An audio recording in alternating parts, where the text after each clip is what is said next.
Impossible is just a big word thrown around by small men who find it easier to live in the world that they've been given and explore the power that they have to change it. Impossible is not a fact. It's an opinion. It's not a declaration, but a dare. Impossible is temporary. Impossible is nothing. That is a quote from one of my favorite athletes of all time, former boxing world heavyweight champion of the world, Muhammad Ali. If anybody knows about overcoming the odds and making possible out of the seemingly impossible, it would be that man. But today's video is not about a single athlete, but rather the spirit that athlete embodies. The spirit of a warrior, a champion, a man who is willing to die for his beliefs. It's also going to be talking about how that same spirit lives on in the Native American people and how it ties us to our past and to our future. Today we are going to take a look at the roots of sports and why they are important to Native American people. Why? Sports and the importance of balls. In today's video, we are going to talk a little bit about sports and culture and how they are intertwined ever so loosely. I've been thinking about why are sports considered important? Are they important?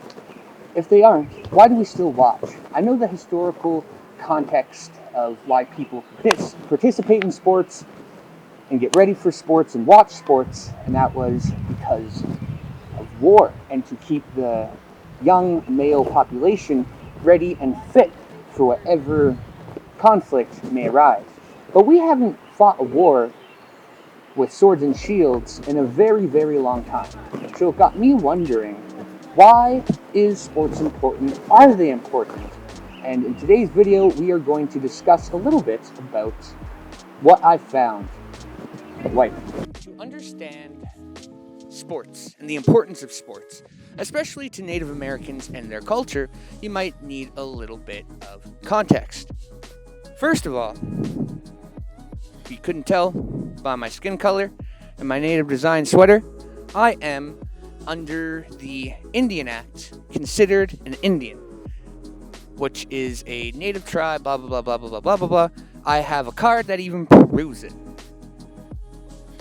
However, to understand all of this, you need to understand that in 1865, I believe, I'm a little bit bad with dates, just ask any woman I've ever talked to, is when Lower Canada and Upper Canada were formed out east in what is now known as Ontario. And I believe it was Quebec, and then they became like their little country. And then John A. MacDonald, who's on your $10 bill there, was like, Americans go west, we go west too. And so then began the Dominions Lands Act, which, if you're unfamiliar with the Homesteader Act in America, basically just if you can provide food and shelter on a land, that land is yours. And so all these people were coming west to, find the Canadian dream or whatever it is. And so then there was the Hudson's Bay Company, which was doing a lot of selling and trading of like furs and that kind of stuff. They had established a connection with the Manitobans,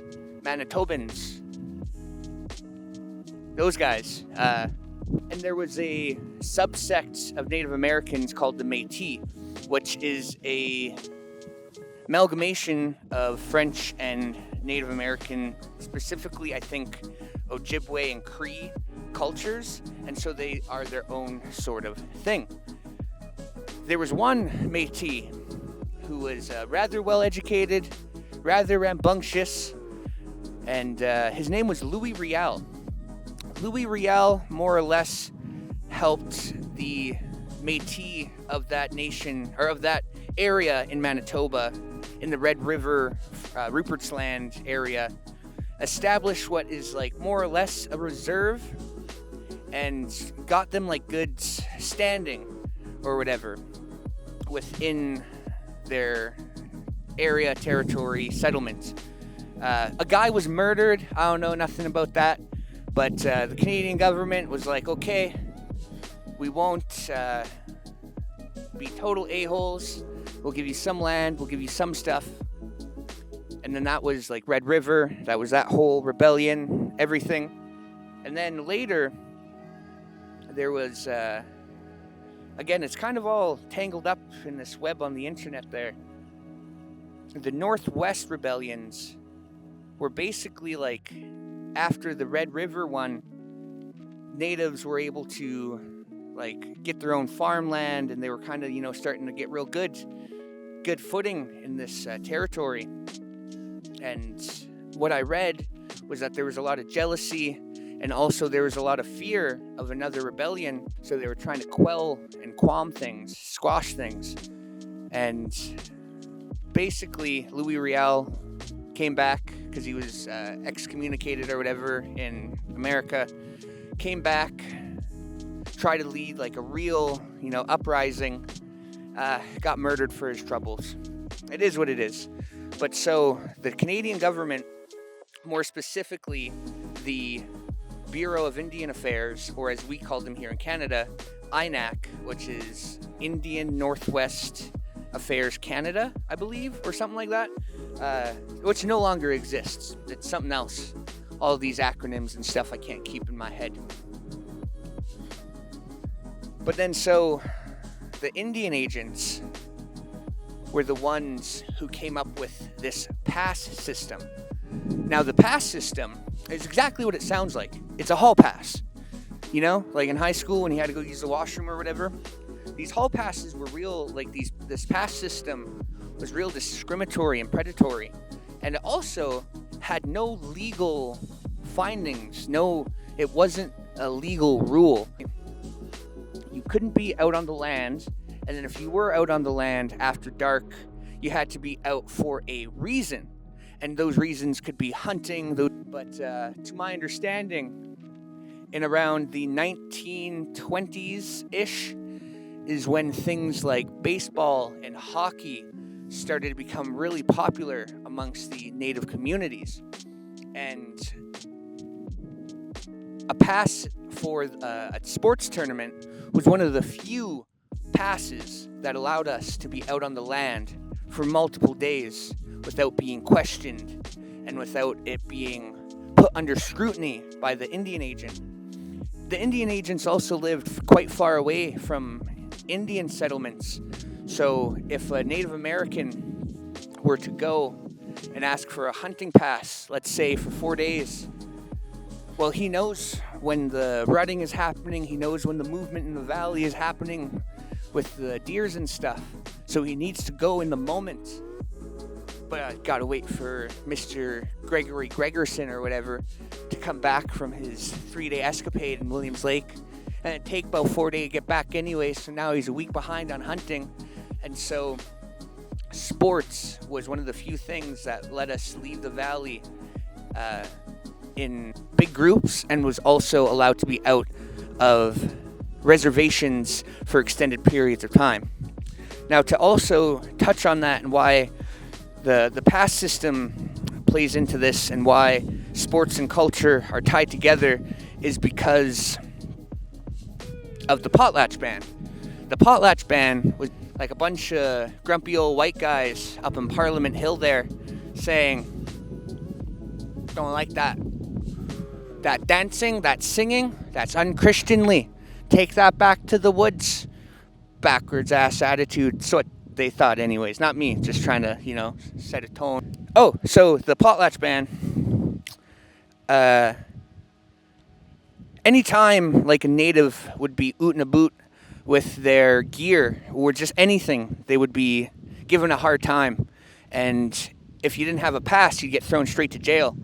And so what I had heard, sports tournament was the perfect excuse for having a potlatch. That was a lot of bit about culture and sports and kind of why and how they're tied together. And I just wanted to finish this off by coming full circle and kind of talking about, some of the lessons that I've learned in basketball and in sports. And I'm, above average for a Nuxalk guy.